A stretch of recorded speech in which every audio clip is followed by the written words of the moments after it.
For the whole day he stood in the same spot, sometimes with his paws up on the concrete, barking wildly and scratching the rough surface with his nails. I tried to get him to calm down.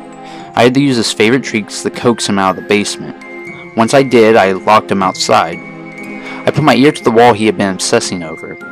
I heard a few faint scratches, but I wasn't particularly bothered. I'm not a superstitious man. You won't catch me worrying about poltergeist or a ghost.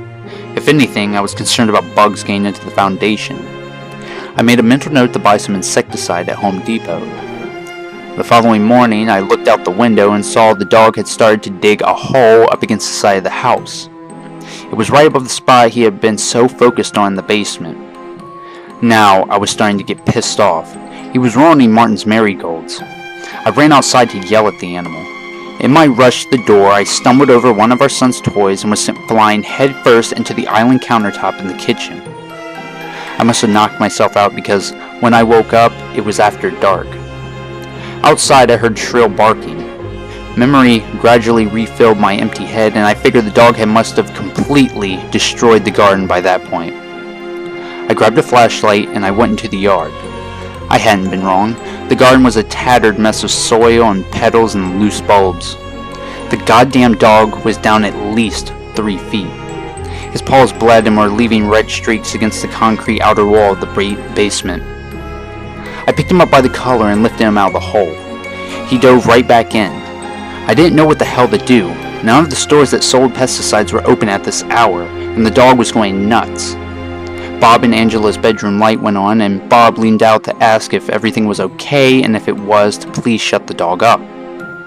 I told him I was sorry and brought the animal back in the house. I cleaned up his paws and talked to him, trying to get him to settle down.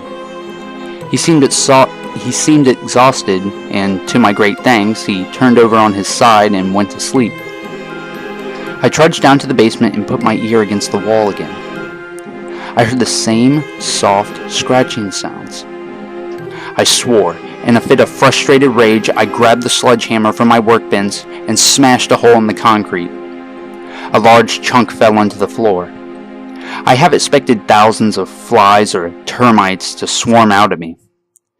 Instead, Martin's glazed eyes blinked stupidly at the light pouring into the hole. His forehead was scraped down to the skull, obviously the source of the scratching sounds. When I bound his and the kids' hands and gagged them, I didn't expect any noise. After one more blow with the sledgehammer and an hour to reseal the wall, I made my way back upstairs.